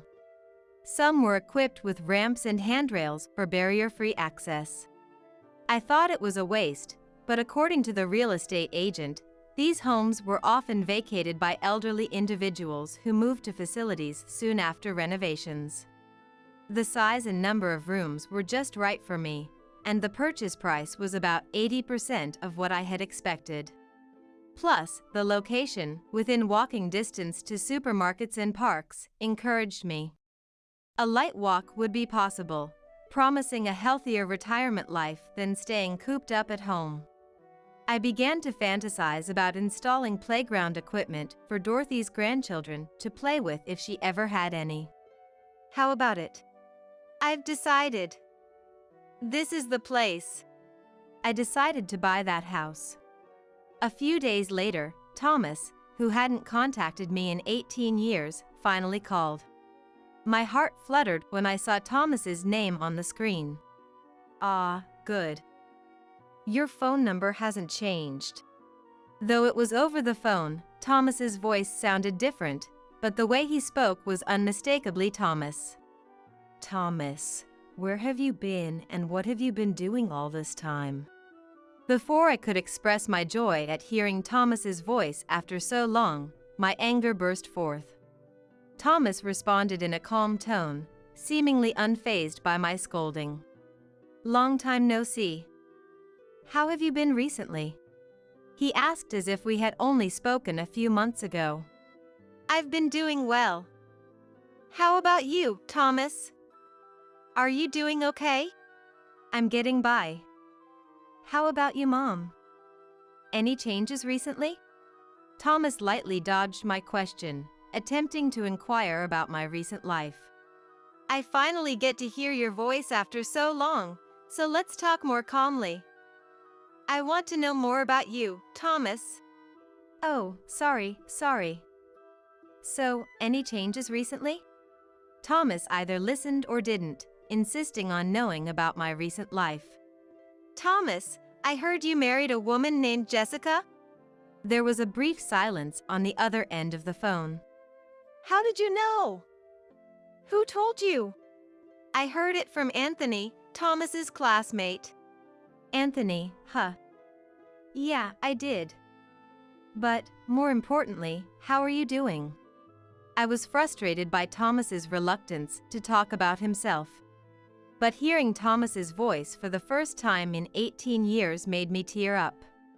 Happy that he was alive and well, regardless of his whereabouts. If you got married, you should have told me properly. Come visit sometime and introduce Jessica, okay? I said in a scolding tone, hiding my happiness from Thomas. "Got it. But how are you, Mom? Are you managing okay on your own?" I wondered why he avoided talking about himself. Thomas was keen to know about my life, but refused to talk about his own, making it feel like he was avoiding the subject. "Is everything not going well? What are you working as? Can you make ends meet?" "I work part-time, but I'm getting by." "Tell me more about you, Mom." Since Thomas was so fixated on my life, I decided to give in and tell him about my current plans. Actually, I'm thinking of moving from my current house to a barrier-free detached house. So, that story was true. I could sense excitement in Thomas's voice. "What kind of house is it?" "It's bigger than the one you're living in now, right?" "How big is it? How many rooms does it have? How big is the yard?" Thomas bombarded me with questions, which surprised me. Calm down, Thomas. What's gotten into you? Then, Thomas's tone softened as if he had come to his senses. "No, it's nothing. Don't worry about anything, Mom." I was concerned by Thomas's phrasing. And the sudden call after 18 years of silence, especially his keen interest in the new property I was purchasing. Are you really okay? Is there something you're worried about? Thomas had always been like this since he was a child, avoiding direct topics and subtly checking on my situation when he thought he might be in trouble, then reluctantly telling the truth when the time was right. I couldn't help feeling anxious that Thomas hadn't grown up even now. "I'm really okay. There's nothing for you to worry about with me. Don't worry about anything." "Thank you, Mom." I chose to take Thomas's words of gratitude at face value. Above all, I was happy that Thomas was alive and well. Come visit sometimes. Bring Jessica along. If you let me know in advance, I'll prepare a meal and wait for you. About that. Thomas hesitated to continue. I sensed that Thomas's true feelings would be revealed in his next words. Speak up if you have something to say. "We're thinking about living with you, Mom." At those words, my heart leaped. Even though Dorothy comes to visit once a week, it's lonely without someone around. The idea that Thomas proposed living together was a joy for me. Really? What does Jessica say? Is she okay with it? Hearing about mother-in-law and daughter-in-law conflict being common, I couldn't deny the possibility of Jessica being against it even if Thomas was fine. But Thomas confidently assured me there was no need to worry. Jessica's okay with living with you too. You know, given your age, it would be tough on you to be alone, right? Thomas and Jessica must be worried about me getting older. Their kindness brought me to tears. Leave your care to us. We want to make up for leaving Mom alone for 18 years. It means a lot to hear you say that. Are you sure, Thomas? Of course. It was Jessica's idea, actually. She wants to take care of you, Mom, so don't worry. Saying that, Thomas laughed on the phone, but I felt uneasy. I couldn't quite explain it, but something about Thomas's tone seemed too cheerful. Yet, I chose to interpret it as happiness about our living together. After hanging up the call with Thomas, my mind was already filled with plans for our life together. I imagined the layout of the new house we planned to buy. The spare bedroom could be for Thomas and Jessica, no problem. Losing Matthew and not having anyone to talk to, I often found myself talking aloud. But I didn't feel lonely now. Thomas had said he was okay with living together. And so had Jessica. I couldn't ask for more happiness. Thinking about them taking care of me in my old age, and if Thomas and Jessica had children, the house would be lively and fun. There's a farm nearby that can be rented, so a family garden might be a good idea for weekends. My positive daydreaming just kept expanding. Then, my mobile phone rang again. It was from Dorothy. I wonder if Dorothy wants to live with us too, following Thomas. What would we do if that happened? The house would be too small. Smiling at my predicament, I answered the phone. Mom, I just got a call from Thomas. What's up? Did you already talk to Thomas? I hoped to surprise Dorothy by mentioning Thomas's call, so I was a bit disappointed. Thomas had called Dorothy before me. Thomas called you too, huh? Yes. About 10 minutes ago. He said he's okay with living together after not contacting us for 18 years. Thomas has grown up without me knowing. I couldn't help but express my happiness. Then, Dorothy sighed deeply on the other end. So that's what this is about. What's wrong? Did you want to live with us too? It's not about that. It's about Thomas. He has no intention of taking care of you, Mom. What do you mean? Dorothy sounded a bit irritated, but she took a deep breath to calm down before speaking slowly. Before he called you, he called me.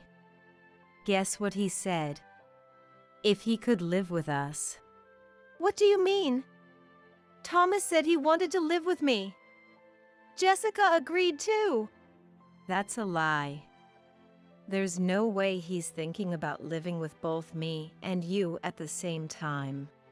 Thinking calmly, Dorothy's words made sense. Thomas's story was contradictory.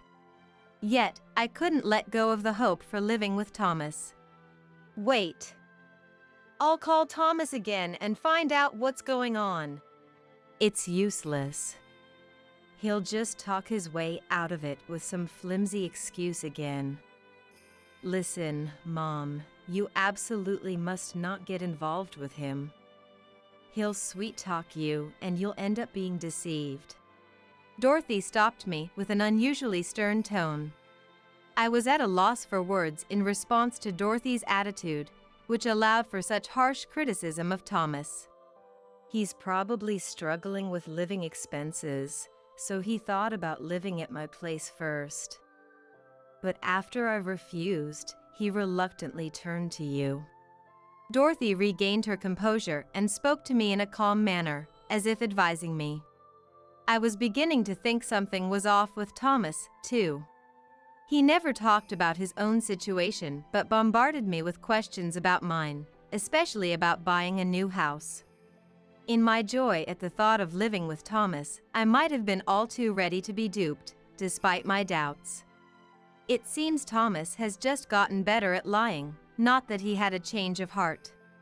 The dream of a happy life surrounded by family that had grown in my mind crumbled to pieces.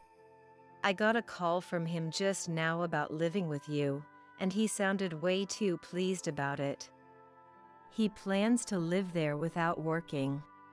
Dorothy went on to share some shocking truths Jessica had let slip. And I overheard Jessica on the phone saying, "Now we have a good housekeeper." She was laughing about you like that. Hearing this, I was stunned. What on earth do Thomas and Jessica think of me? People with that kind of mindset could never take care of you, Mom. My hopes for Thomas had vanished. More than anything, I didn't want the no-good Thomas living in the new house I had put a deposit on. The betrayal turned into resentment over time. It's troubling. Is there any way to kick Thomas and Jessica out? I decided to seek Dorothy's reliable advice. Thomas, perhaps thinking his motives weren't yet apparent, texted me his phone number. The message came with it, "This is Jessica's number," implying that I would need it to communicate frequently with Jessica from now on. But having been informed by Dorothy of Thomas and Jessica's true intentions, I had completely abandoned any hope for Thomas. No matter how sweetly he might approach me now, I had no intention of welcoming him. Whether he apologizes in front of my house or whatever he does, as far as I'm concerned, I never had a son named Thomas. From now on, I've decided Dorothy is my only child and dear family. The precious things Matthew left behind won't be taken by Thomas and Jessica, who never cared about their parents. Not even when Matthew was hospitalized and sick did Thomas show his face or contact us. From now on, whatever happens to him, I couldn't care less. He's a stranger to me, not my son or anything. Presumably after getting my number from Thomas, Jessica began calling frequently, but I decided to completely ignore her. Getting irritated by the persistent calls every day, I finally decided to block her number. The call log showed 37 missed calls, but I never returned any, and the contact from Jessica ceased. She might still be trying to reach out, but having blocked her, it doesn't matter to me anymore. How have you been? Any contact from Thomas? Occasionally, Dorothy comes by after work with leftovers from the restaurant and checks in on me, but I just smile and shake my head. There's no contact because I blocked the calls. It's been stuck at 37 missed calls. I wonder if their phone bill is the one that's really suffering? I said, with a hint of sarcasm, and Dorothy laughed. About a month into my decision to ignore them, Dorothy's mobile phone began to ring. From Thomas. Mom, what should we do? Apparently, Thomas had called Dorothy, deciding that Jessica was no longer an option. I'll leave it up to your judgment. I am a bit curious about what's going on with them, though. When I said this, Dorothy laughed and responded, I was thinking of ignoring them, but I'm actually quite curious to see what's become of them, too. Dorothy, with a broad smile, answered Thomas's call. What's going on? Instead of Thomas, it was Jessica's shouting voice that came through the phone. Screaming like a howling wolf, loud enough for me to hear from a distance. Directly exposed to the yelling, Dorothy quickly pulled the mobile phone away from her ear and calmly soothed Jessica like a zookeeper calming a wild animal. You don't need to shout. I can hear you just fine. It was my first time hearing Jessica's voice, and she seemed like a peculiar person for speaking to her husband's family with such a confrontational attitude. To be able to hurl such insults at a family you've never even met, you must be quite lacking in common sense. Dorothy, holding back laughter, retorted to Jessica's complaints. Jessica lowered her tone a bit, but her voice was still powerful enough to reach my ears. Explain clearly what's going on. Why is nobody living there? We went to the new house we bought, and they say it hasn't been purchased yet. Dorothy occasionally pulled the phone away from her ear, trying to make sense of the other side's argument. Calm down, Jessica. You don't need to shout. I can hear you. Put it on speakerphone. I want to listen too. I found this unusual character, Jessica, amusing and couldn't help but want to hear more. Mom sure is curious. Dorothy switched to speakerphone, and Jessica's screaming voice echoed throughout the room. I felt a momentary pang of guilt for possibly disturbing the neighbors, but figured everyone was likely out at this time of day and nobody was around. Besides, Jessica was the one bothering to call and complain at such an hour. All right. I'll explain it to you in a way even you can understand, so listen carefully.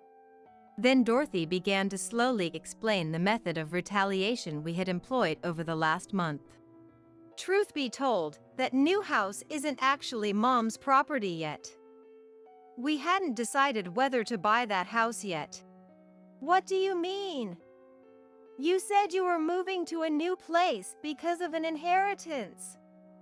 We tried to move our stuff in, but were stopped by the manager. The real estate agent showed up, and we even got scolded by the police. Hearing Jessica's outcry about the police ordeal, Dorothy and I couldn't contain our laughter any longer and burst out laughing. Hey, stop laughing. I can hear everything. You tricked us. What are you talking about? You two were the first to try and deceive Mom. Weren't you trying to ingratiate yourselves with Mom now that she's alone to move in? Dorothy, appalled by Jessica's selfish reasoning, calmly countered. Indeed, I had planned to purchase that new house. But after learning of Thomas and Jessica's motives, I reconsidered. I consulted Dorothy about possibly canceling the purchase, and she informed me it could be canceled by forfeiting it. So, that house was never actually purchased by Mom. Was that your idea? Don't interfere unnecessarily. Hearing the growling on the other end, Dorothy once again pulled the mobile phone away from her ear. Just tell me where Mary is. Don't mess around. As I laughed off their demands and protests, Dorothy sharply retorted. I wouldn't tell someone who calls Mom a housekeeper. How did you know? No, that must be a mistake. I don't remember saying anything that terrible. You might not be aware of it, but your voice is quite loud. If you speak that loudly, it can be heard even without directly holding the mobile phone. Silenced by Dorothy's comeback, Jessica fell quiet. Then the voice changed to Thomas's. Dorothy, you know Mom's legs aren't what they used to be. We need to take care of her. I found it amusing to picture Thomas's desperate tone on the other end of the line. He was saying all the right things, but it was too late for any care to make a difference. If I hadn't realized Thomas and Jessica's plot by now, they would have surely treated me as a convenient housekeeper. Thomas's attitude, claiming such insincere intentions so blatantly, was both funny and a bit sad. Anyway, you two have no business worrying about me or telling me anything. With that, Dorothy dismissed Thomas with finality. We'll figure it out ourselves. The call ended with Thomas hanging up angrily. Was that the right thing to do? It's their own fault. Idiots like them won't learn unless they face the consequences, Dorothy said, smiling triumphantly. A few days later, Dorothy came to visit my house with leftovers from the restaurant. What's happened since then? Did Thomas and Jessica say anything? I was curious about the continuation of the incident and asked Dorothy. Dorothy answers with a big smile. Plenty. Seems like they've gotten themselves into quite a mess. Dorothy shared with a full smile the current predicament of Thomas and Jessica. That afternoon, Thomas had called Dorothy, pleading for help. Please, Dorothy. We're family, help us. Thomas was crying on the phone. The truth is, we're being chased for debts. Thomas and Jessica had planned to rely on my new home and wealth from the start, thinking they could live comfortably without working by quitting their part-time jobs. In other words, he currently has no money. Now, without any money, after I canceled the purchase of the new house, they moved into a rundown apartment nearby, but soon couldn't afford the rent and were evicted. Ordinarily, they might have returned to part-time work, but they chose an unexpected path. The two of them borrowed a large sum from dubious lenders in hopes of striking it rich through gambling. I could almost see Jessica's face, someone I had never met. We can't go back to part-time work now. We'll make a fortune from gambling and show them. Imagining Jessica saying such a line, I couldn't help but burst into laughter. Thomas and Jessica, having gambled away borrowed money, were now on the run from debt collectors. So, I told Thomas this. Never to involve you or me in their lives ever again. Dorothy, you always have to deal with so much. I expressed my concern for Dorothy's troubles. Later, I decided to move into a care facility that Dorothy found for me. This way, Thomas and them won't be able to approach. But are you sure you won't be lonely, Mom?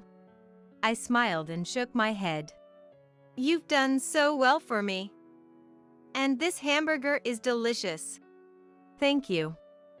It's popular with the customers too. Dorothy would sometimes bring leftovers from the restaurant, so I never felt lonely. Mom, I have a suggestion. Dorothy began with a serious tone. My husband and I have been thinking about building a new house soon. That sounds wonderful. I'm sure it will be a beautiful home.